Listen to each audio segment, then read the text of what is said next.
Sri Kuberan TV நேயர்களுக்கு அடியேன் உங்கள் சிவயோகி சிவசக்திமான் சுவாமிகள் வணக்கத்தை தெரிவித்துக் கொள்கிறேன். எப்பயுமே ராகு கேது எந்தெந்த இடத்துல வந்து அமர்ந்திருக்காங்க, அதனால் ஏற்படுகிற பொது பலன் என்னன்றது நம்ம முதல்ல பார்த்தாகணும். அந்த பொது பலனை முதல்ல சொல்லிவிட்டு அதுக்கப்புறம் 12 ராசிக்குள்ள நற்பலன் சொல்ல போகிறேன். அதுக்கு முன்னாடி இப்போ என்னுடைய குருநாதர் நான் வணக்கம். ஓம் குருப்யோ நம. நற்பவே நற்பவே நற்பவே. ஓம் காஞ்சிவாசாய வித்மகே சாந்தரூபாய தீமகே தன்னோ சந்திரசேகர பிரச்சோதயாத். என்னோட ஆத்மா மகாகாளி வணக்கம். ஓம் காளிகாசாய வித்மகே மசான வாசின தீமகே தன்னோ அகோர பிரச்சோதயாத். என்னோட உபாசன மகாவாராகி வணக்கம். ஓம் மகிஷத் வஜாய வித்மகே சண்டகஸ்தாய தீமகே தன்னோ வாராகி பிரச்சோதயாத். பொது பலன் பார்க்கும்பொழுது ராகு பகவான் இது நாள் வரைக்கும் மீனராசியில் இருந்தார். இப்பொழுது வருகிற 18/5/2025 அன்று தான் திருக்கணித பிரகாரம் ராகுகேது பயிற்சி ஆகுது. அப்போது ராகு பகவான் மீனராசியிலிருந்து கும்பராசிக்கு பயிற்சி ஆகிறார். அதே போன்று இது நாள் வரைக்கும் கன்னிராசியில் இருந்து வந்த கேது பகவான் சிம்ம ராசிக்கு பயிற்சி ஆகிறார். அப்போது இதனால் என்னென்ன பலன்கள் ஏற்பட போகிறது தான் பார்க்க போகிறோம். இப்போ பொது பலன் பார்க்கும்போது ராகு வந்து கும்பராசி என்று சொல்லக்கூடிய சனியின் வீட்டிலே, அது பகை வீடு தான். சனி வந்து தந்தை வழி உறவாக சொல்லப்படுகிறது. அந்த பகை வீட்டில் இருக்கும்போது என்னென்ன பலன்கள் ஏற்படும் என்றால், மறைமுக தொடர்புகள் எல்லோருக்கும் ஏற்படும். ஆண்கள் பெண்கள் இருவருக்குமே மறைமுக எதிர்ப்புகளும் ஏற்படும். எதிர்கள் தொல்லை சொல்கிறோம் இல்லையா, அதுவும் ஏற்படும். ஒரு நாட்டுக்கும் இன்னொரு நாட்டுக்கும் போர் மூலம் இப்போ கொஞ்சம் அடங்கியிருக்கு, இருந்தாலும் போர் மீண்டும் வருவதற்கான வாய்ப்புகள் உண்டு. ஏனென்றால் ராகுபவன் வந்து சனியோட வீட்டில் அமர்ந்தாலே அது கண்டிப்பாக செய்யும். இது இல்லாமல் தொடர்புகள் துண்டிக்கப்படும். ஒரு நாட்டிலேருந்து இன்னொரு நாட்டுக்கு தொடர்பு துண்டிக்கப்படும். பொருளாதார தடை ஏற்படும். ஏற்றுமதி இறக்குமதி வாணிகம் பாதிக்கப்படும். இதெல்லாம் கண்டிப்பாக நடக்க போகுது. ஏன்னா ராகு வந்து போக்குவரத்துக்காரன்னு சொல்லப்படுறாங்க. இது இல்லாமல் ராகு வந்து பிரம்மாண்டம்ன்று சொல்கிறாங்க. அப்போது ஏழ்மை நிலை உள்ளவங்களுக்கு பெரிய பணக்காரங்களும் சொல்லுவாங்க இல்லையா, ஒன்றுமே இல்லாமல் தான் இப்போ நான் பெரிய ஆளாயிட்டான். அப்படிலாம் நடக்கக்கூடிய விஷயமா இப்போ நடக்க போகுது. நல்லது நடக்க போகுது, கெட்டது நடக்க போகுது. இந்த ராகு பகவானால் ஏற்படக்கூடிய ஆபத்து விபத்துலேருந்து நீங்கள் தப்பிக்கிறதுக்கு தான் எச்சரிக்கை பதிவாக சொல்லியிருக்கேன். அப்போது ஆண்கள் பெண்கள் தொடர்பு ஏற்படக்கூடிய சொல்லியிருக்கும் பொழுது நீங்கள் கவனமாக இருக்க வேண்டும். பழகும்போது கவனமாக இருக்க வேண்டும். ஆண்களாக இருந்தாலும் பெண்கள் இருந்தாலும் அவர் ஒரு வேலையால் பார்க்க வேண்டும். தகாத உறவில் ஈடுபட வாய்ப்பு வந்தால் அதை விட்டு விலகி செல்ல வேண்டும். இல்லை என்றால் அவமானப்பட நேரிடும், சிறை செல்ல நேரிடும், உயிர் இழப்பும் ஏற்படக்கூடிய வாய்ப்புகளும் உருவாகிறது. இது இல்லாமல் ராகு பகவான் அந்த சனியோட வீட்டில் அமர்ந்திருப்பதனால் நீரில் தோன்றி காற்றில் பரவும் தொற்று, இப்போ கொரோனா வந்து போகுது இல்லையா, அது மாதிரி ஒரு தொற்று கிருமியால் கண்டிப்பாக ஏற்படக்கூடிய வாய்ப்பும் இருக்குது. அதற்கு மருந்து கண்டுபிடித்து பெரிய ஆபத்தும் வரக்கூடிய வாய்ப்பு இல்லை, அது சரி செய்யப்படும். அதே போன்று கேது பகவான் சிம்மராசிக்கு அமர்ந்திருக்கிறால் உலகத் தலைவர்கள், ஆன்மீக மதபோதர்கள் தலைவர்களுக்கு பாதிப்பு ஏற்படும், ஆபத்து விபத்து ஏற்படும். அதே போன்று அரசியல் தலைவர்களுக்கும் ஆபத்தும் விபத்தும் ஏற்படும். ஆன்மீக தலைவர்களுக்கும் ஆபத்தும் விபத்தும் ஏற்படும். ஆன்மீக தலைவர்கள் பார்த்திங்கனாக்கா நிறைய பேர் வந்து போலியாக உருவாக்கப்படுவார்கள். அவர்களும் சென்று மக்கள் ஏமாந்து விடுவார்கள். அது போன்று தான் விஷயம் நடக்க போகிறது. அப்போ கோர்ட்டு கேஸ்லாம் போகக்கூடிய அழக்கூடிய சூழ்நிலை வரும். அதனால் யாரையும் நம்பி ஏமாற வேண்டாம். நன்று யோசித்து நிதானித்து செயல்பட வேண்டும். இந்த காலகட்டத்திலே இந்த கேது பகவான் கெடுப்பார். அதனால் வந்து ரொம்ப ஜாக்கிரதையாக இருக்கணும். அப்போது இறை சிந்தனை வளர்த்துக்கணும். அடிக்கடி கோயிலுக்கு போயிட்டு வரணும். குலதெய்வ வழிபாடு பண்ணிக்கணும். இஷ்டதெய்வ வழிபாடு பண்ணணும். இப்படிலாம் பண்ணிட்டு வந்தீங்கன்னாக்கா இந்த ராகு கேதுக்கு பரிகாரம் சொல்ல போகிறேன். அந்த பரிகார மூலமாக நீங்கள் இறை வழிபாடு செஞ்சுக்கலாம். தான தர்மம் சொல்ல போகிறேன். அந்த தான தர்மம் செஞ்சுட்டு வரலாம். இதெல்லாம் பண்ணிட்டு வந்தீங்கன்னா இந்த ராகு கேது ஏற்பட கெடுபலங்கு குறைஞ்சி நற்பலன் தான் ஏற்படும். நற்பலன் பார்க்கும்பொழுது இவர்கள் இருவருமே இந்த ராசியில் அமர்ந்திருக்கும் பொழுது பகை வீடாக சொல்லப்படுகிறது. எனினும் இவர்கள் இருவருக்குமே 3 பார்வைகள் உண்டு. ராகு பகவானுக்கு உண்டு, கேது பகவானுக்கு உண்டு. 3, 7, 11 இந்த 3 பார்வைகள் உண்டு. அந்த பார்வைகள் பலன் சற்றே வித்தியாசப்படும். ஒவ்வொரு ராசிக்கும் ஏற்ப நல்ல பலன்களை கொடுக்கப் போகிறது. இப்பொழுது இந்த ராகு கேது பயிற்சி பலன்கள் பார்க்கலாம். இது பொது பலன்கள் சொல்லப்படுகிறது. இது கோச்சார பலன்கள் என்று தான் சொல்லப்படுகிறது. கோச்சார பலன்கள் என்று சொல்லும் பொழுது இது பொதுவாகத்தான் சொல்லப்படுகிறது. யாரையும் குறிப்பிட்டு சொல்லக்கூடிய விஷயமாக இருக்காது. அவர்கள் சுய ஜாதகப்படி பார்த்து கொள்வது மேலும் சிறந்ததாக சொல்லப்படுகிறது. அவருடைய சுய ஜாதகப்படி ராகு கேது எங்கே இருக்கிறார்கள், அவர்களுக்கு இப்போது நடந்து கொடுக்கிற தசாபுக்தி என்னவாக இருக்கிறது, அதை வைத்து கூட பலன்கள் மாறுபடும். எனவே நீங்கள் இதை முழுவதும் நம்பிவிடாமல் நான் சொல்லுவதை கேட்டு இறைப்பரிகம் தானம் செய்து கொள்ள வேண்டும். அவர்கள் சுய ஜாதகத்தையும் பக்கத்தில் அருகாமையில் உள்ள உங்கள் ஜோதிடத்திலே பார்த்து கொள்ள வேண்டும்.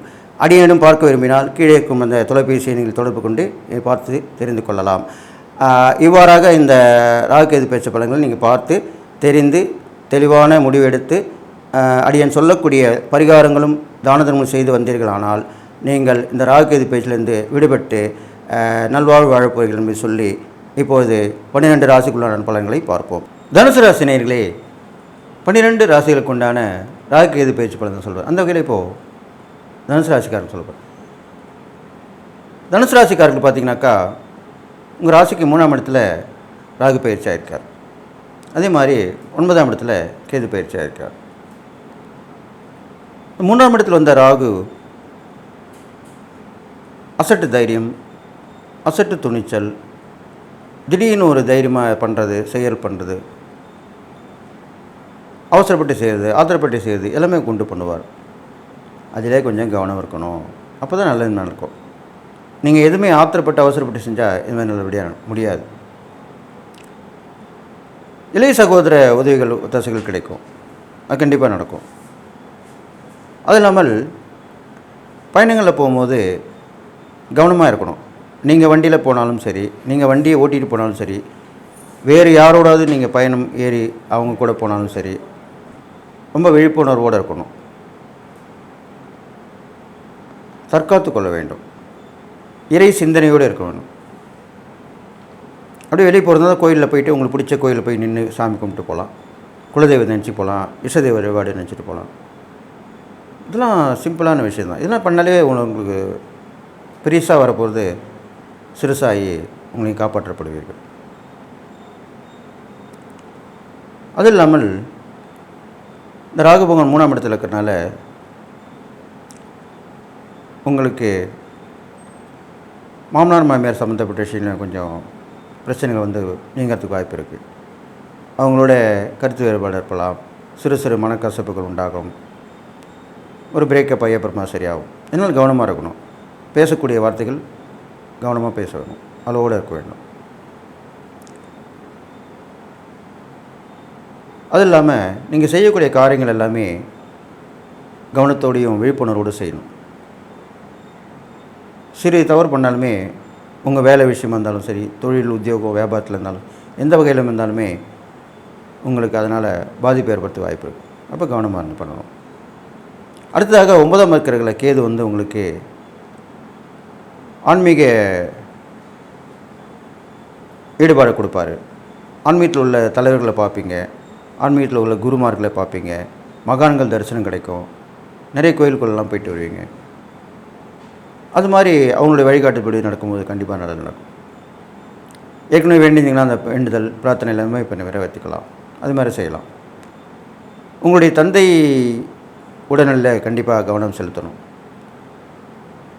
ஏற்கனவே உடல்நிலை சரியில்லாமல் இருந்தாங்கன்னா இன்னும் கொஞ்சம் பிரச்சனைகள் வரத்துக்கு வாய்ப்பு இருக்குது. அப்போ கவனமாக இருந்தால் அவங்கள உடனுக்குடன் கவனிக்கணும். தந்தை வழி ஒரு மூலியமாகவும் சில பிரிவுகள் ஏற்படுறதுக்கு வாய்ப்பு இருக்குது. அப்போ கவனமாக இருக்கணும். அதில் நீங்கள் எச்சரிக்கையாக இருந்து வர்றது நல்லது. வெளியூர் பயணம் அமையும், ஆனால் கொஞ்சம் சில நேரத்தில் கேன்சல் ஆகிடும். அதுக்கப்புறம் திருப்பி மீண்டும் அமையும். அந்த மாதிரி தான் வரும். உங்களுக்கு தடை வந்து நீங்கும். இது மாதிரி நடக்கக்கூடிய இடம் விசேஷமாக போன பலன் வரப்போகுது. பெரியவர்களுடைய ஆசீர்வாதம் கண்டிப்பாக கிடைக்கும். அவங்கள நீங்கள் எப்பவுமே நினச்சி மதிக்கணும், போற்றணும், வணங்கணும். பிரபலங்களுடைய தொடர்புகள் கிடைக்கும். அதை நீங்கள் வாய்ப்பை பயன்படுத்திக்கணும். ஒரு விசேஷமான நிகழ்ச்சியில் போனீங்கன்னு வந்தீங்கன்னா அங்கே அவங்க அறிமுகம் கிடைச்சுன்னா அதை நீங்கள் பயன்படுத்திக்கணும். நிறைய பேர் அப்படி தான் பயன்படுத்தாமல் போயிடுறாங்க. எல்லோருமே ஒவ்வொரு விஷயத்துலையும் ஒவ்வொரு நேரத்தில் உதவுவாங்க. அதை நீங்கள் நினச்சி அது மாதிரி இருந்துக்கணும். இதெல்லாம் பண்ணிட்டு வந்தீங்கனாலே உங்களுக்கு நல்ல விஷயம் நடக்கும். நீங்கள் செய்யக்கூடிய இருபரிகள் பார்க்கும்போது கண்டிப்பாக ராகுவுக்கு பரிகாரம் செய்ய வேண்டும். பரிகாரம் செய்தால் இந்த ஆத்திரப்படுறது, அவசரப்படுறது, நிதானமாக இருந்து பண்ணக்கூடிய விஷயங்கள் எல்லாமே நடக்கும். சனிக்கிழமையில் ராகு பகவானுக்கு வழிபடலாம். செவ்வாய்க்கிழமை கேது பகவான் வழிபடலாம். அர்ச்சனை, அபிஷேகங்கள் வசதி வாய்ப்புகள் இருந்தாலும் செய்யலாம். இல்லைன்னா விளக்கேற்றிட்டு வரலாம். அது மட்டுமே போதுமானது. ராகு கேது பிரசித்தி பெற்ற ஸ்தலங்களுக்கு போயிட்டு வரலாம். திருப்பாம்பரம், காளகஸ்தி, திருநாகேஸ்வரம், கீழ்பெரும்பள்ளம் இப்படிலாம் போயிட்டு வரலாம். காஞ்சிபுரத்துலேயுமே ராகுகேது வழிபட்ட கோயில் இருக்குது. மகாகாளேஸ்வரர் கோயில், காமாட்சி அம்மன் கோயில் பக்கத்தில் இருக்குது. அங்கேயும் போயிட்டு வரலாம். இதெல்லாம் போயிட்டு வந்தீங்கனாலே உங்களுக்கு அதனுடைய கெடுபலன் குறைஞ்சிரும், நல்ல பலன் தான் ஏற்படும். நீங்கள் செய்யக்கூடிய தான தர்மங்கள்னு பார்க்கும் பொழுது பெரும்பாலும் குழந்தைங்களுக்கு தான் தான தர்மம் பண்ணணும். குருமார்கள் பண்ணலாம், நம்மளுக்கு கற்றுக் கொடுத்த ஆசிரியர்கள் பண்ணலாம், இல்லை உங்கள் வீட்டு பக்கத்தில் யாராவது ஏழ்மை நிலையில் ஆசிரியர்கள் இருந்தாங்க அவங்களுக்கு உதவி பண்ணலாம். வயதில் பெரியவர்கள், மூத்தவர்கள், வெல்விஷர் சொல்லுவாங்க, நம்ம நல்லது செஞ்சு சொல்லுவாங்க, அவங்களால நம்ம நல்ல நிலைமைக்கு வந்திருப்போம், அவங்க இப்போ கஷ்டப்பட்டுருப்பாங்க, அப்படிப்பட்டவங்களுக்கு உதவி உத்தாசம் பண்ணலாம். குழந்தைங்களுக்கு தான தர்மம் பண்ணலாம், படிப்புக்கேற்ற உதவி செய்யலாம், கல்விக்கேற்ற உதவி, உணவு வாங்கி கொடுக்கலாம், பிடித்தமான தின்பண்டல் வாங்கி கொடுக்கலாம், உடை வாங்கி கொடுக்கலாம், இது மாதிரிலாம் பண்ணலாம். இதெல்லாம் செஞ்சுட்டு வந்தனாலே இந்த ராகுகேது பலன் உங்களுக்கு கெடுபலன் குறைஞ்ச நற்பலன் தான் ஏற்படும். அடுத்ததாக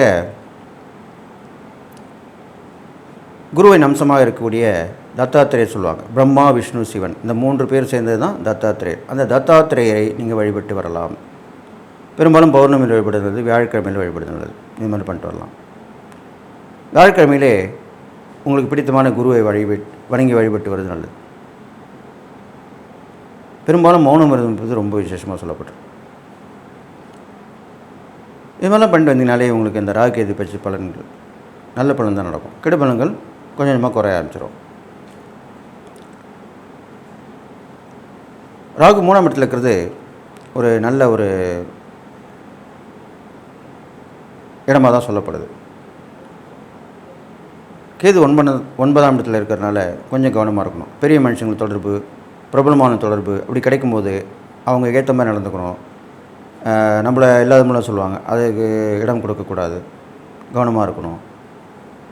வேலை செய்கிற இடத்துல, உத்தியோகம், தொழில் பண்ணுற இடத்துல, வியாபாரம் பண்ணுற இடத்துல ரொம்ப கவனமாக இருந்து பண்ணணும். அப்போ நல்லபடியாக நடக்கும். இல்லைனா கொஞ்சம் கெட்ட பேர், அவமானப்படுதல் இதெல்லாம் நடக்கும். அதனால் இந்த ராகுகேது பயிற்சியால் ஏற்படக்கூடிய கெடுபலன் குறையத்துக்குண்டான பரிகாரங்கள் சொல்லியிருக்கேன், தான தர்மங்கள் சொல்லியிருக்கேன், அதெல்லாம் பண்ணிட்டு வாங்க.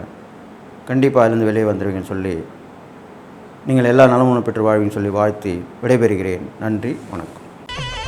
ஸ்ரீ குபேரன் டிவியை பார்த்தமைக்கு நன்றிகள். மேலும் இது போன்ற தகவல்களை தெரிந்து கொள்ள ஸ்ரீ குபேரன் டிவியை சப்ஸ்கிரைப் செய்யுங்கள். மறக்காமல் பெல் ஐக்கானை கிளிக் செய்யுங்கள்.